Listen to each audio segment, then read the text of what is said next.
بسم اللہ الرحمن الرحیم۔ کلام کی کثرت میں کچھ نہ کچھ گناہ ہوگا، مگر وہ جو اپنے لبوں کو روکے رہتا ہے بڑا دانا ہے۔ ملائم جواب غصے کو کھو دیتا ہے، مگر کرخت باتیں غضب انگیز ہیں۔ وہ چیز جس کے لیے عبادت بھی کام نہیں دیتی، اس کا نام کبر ہے۔ صاحب فہم پر ایک جھڑکی احمق پر 100 کوڑوں سے زیادہ اثر کرتی ہے۔ دانا اپنی دانائی کو چھپاتا ہے، لیکن احمق اپنی حماقت کی منادی کرتا ہے۔ اللہ کی راہ سیدھے لوگوں کے لیے توانائی ہے اور بد کرداروں کے لیے ہلاکت۔ وہ شخص جو اپنے گناہوں کو چھپاتا ہے کامیاب نہ ہوگا، مگر جو گناہ کا اقرار کرتا ہے اور اسے چھوڑ دیتا ہے اس پر رحمت ہوگی۔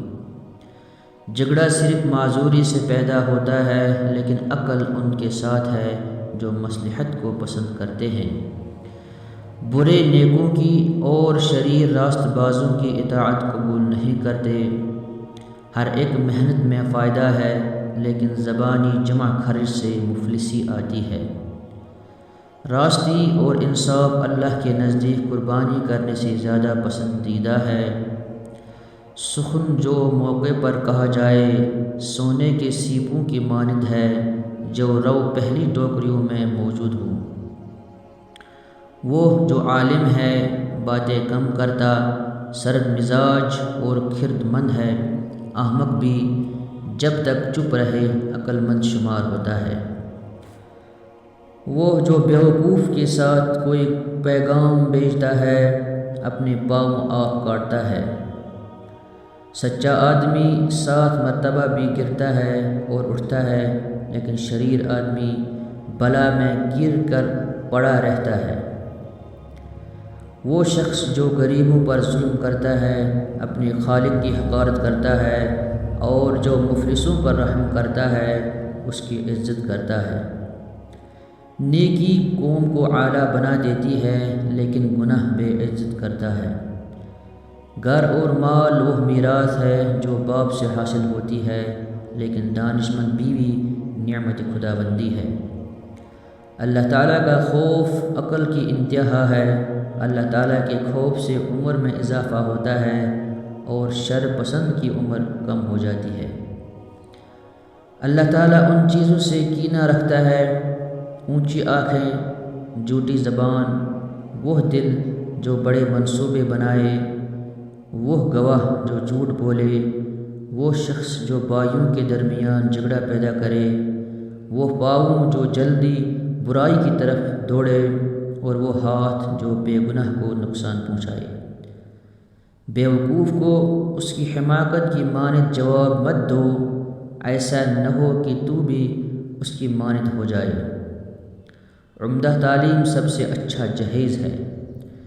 کسی شخص کی بہترین مالیت یہ ہو سکتی ہے کہ وہ پورے طور پر تعلیم یافتہ ہو۔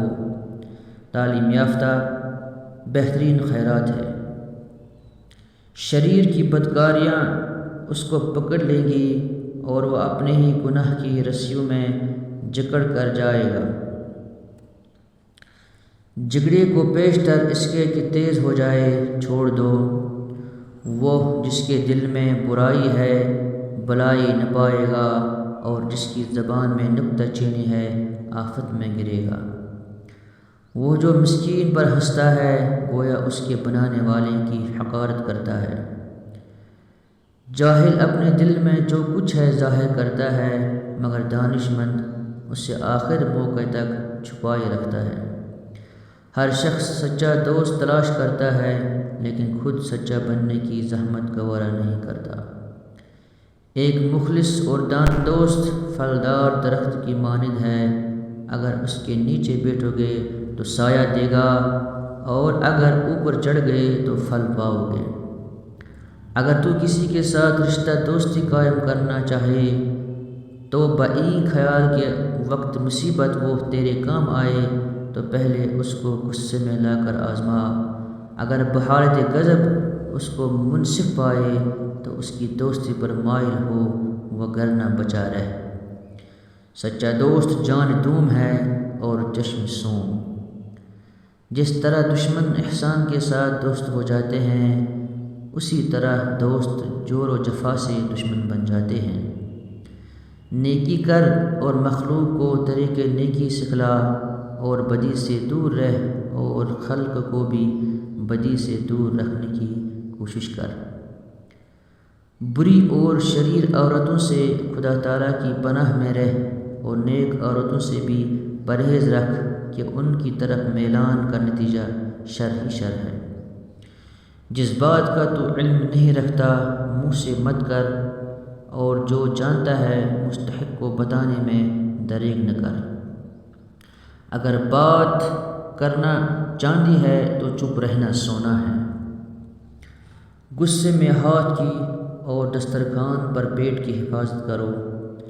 اگر تو کوئی کام کسی کے سپرد کرے تو دانا کے سپرد کر، اگر دانا میسر نہ ہو تو خود کر ورنہ ترک کر دے۔ لوہے کا کلہاڑا لکڑی کے جنگل سے ایک چھلکا تک نہیں اتار سکتا جب تک خود اس کے ساتھ لکڑی کا دستہ شامل نہ ہو۔ وہ بات جو تو دشمن سے پوشیدہ رکھے، دوست سے بھی پوشیدہ رکھ، ممکن ہے کہ یہ بھی کسی دن دشمن بن جائے۔ اپنے دل پر بھروسہ کر، کسی سے محبت یا نفرت کرنے کے معاملے میں محتاط رہ۔ مصائب سے نہ گھبراؤ، ستارے ہمیشہ تاریکی میں چمکتے ہیں۔ جب خلقت کے پاس جاؤ تو اپنی زبان کی حفاظت کرو۔ محتاجی دین کو تنگ، عقل کو ضعیف اور مروت کو زائل کر دیتی ہے۔ شہوت دل میں اس طرح پوشیدہ ہوتی ہے جیسے پتھر میں آگ۔ عقل مند کے لیے مناسب ہے کہ وہ اپنے گھر والوں میں بچے کی طرح